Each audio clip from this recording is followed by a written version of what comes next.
वह यह प्रार्थना हमेशा करती है कि जीसस, आप प्लीज मेरे घर आए। तो आइए हम चलते हैं ग्रेस के घर। एक दिन जब ग्रेस प्रार्थना कर रही थी तो उसे जीसस की आवाज सुनाई दी। ग्रेस, ग्रेस, मैं कल तुम्हारे घर आऊंगा। यह सुनकर ग्रेस बहुत ही खुश हुई और खुशी खुशी सोने चली गई। दूसरे दिन ग्रेस बहुत ही खुश थी। उसने जल्दी ही अपना सारा काम किया और जीसस के वेलकम की तैयारियां करने लगी। ग्रेस ने अपना घर बहुत ही खूबसूरती से सजाया। उसने अपना सारा काम खत्म किया और फिर जीसस के इंतजार में बैठ गई। थोड़ी देर बाद डोरबेल की आवाज आती है। Ding dong. ग्रेस खुशी खुशी जाकर दरवाजा खोलती है, पर दरवाजा खोलते ही वह उदास हो जाती है, क्योंकि जब वह दरवाजा खोलती है तो बाहर एक बूढ़ी अम्मा उससे खाना मांगती है। पर ग्रेस उदास होकर उसे मना कर देती है और कहती है, आज तो मेरे घर बहुत ही स्पेशल गेस्ट आने वाले हैं, आप प्लीज आगे जाएं। और ग्रेस फिर दरवाजा बंद कर देती है। बूढ़ी अम्मा के जाते ही एक मुसाफिर द्वार पर आता है और दरवाजे पर दस्तक देता है। ग्रेस दरवाजा खोलती है। मुसाफिर रहने के लिए जगह मांगता है, पर ग्रेस ने उसे भी उदास होकर मना कर दिया और कहा, आप प्लीज कहीं और चले जाएं।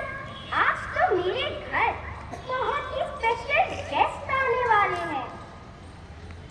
थोड़ी देर बाद फिर से दरवाजे पर दस्तक होती है और ग्रेस खुशी से दरवाजा खोलती है, यह सोचकर कि इस बार तो जरूर जीसस ही होंगे।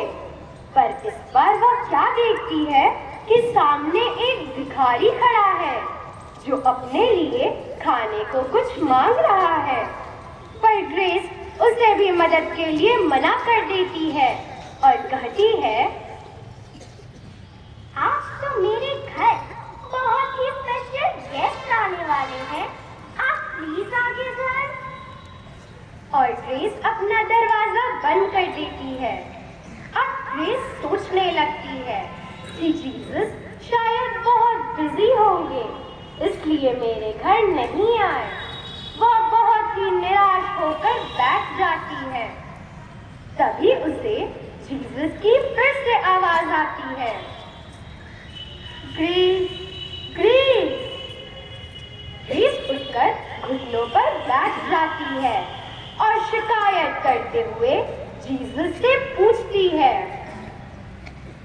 जीसस, आज आप मेरे घर क्यों नहीं आए? मैंने आपके वेलकम के लिए बहुत सी तैयारियां की थी। तभी जीसस ने ग्रेस से कहा, my child, I am never too busy for my dear children. मैं आज तुम्हारे घर एक बार नहीं, 2 बार नहीं, 3 बार आया था, पर तुमने मुझे एक बार भी नहीं बुलाया। ग्रेस, क्या तुमने बाइबल में नहीं पढ़ा जहाँ लिखा है कि जो गरीब से गरीब को खाना खिलाएगा वह मुझे खिलाएगा। ग्रेस, मैं हमेशा स्पेशल तरीके से तुम्हारे पास नहीं आता। मैं चाहता हूँ कि तुम हर चीज में मुझे देखो और सबसे प्रेम रखो, क्योंकि मैं प्रेम हूँ और मैं सबसे प्यार करता हूँ और सबके दिलों में जन्म लेना चाहता हूँ।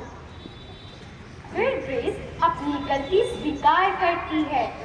आइए हम सब प्रार्थना करें कि इस क्रिसमस पर प्रभु यीशु मसीह हम सबके दिलों में जन्म लें। हे प्रभु,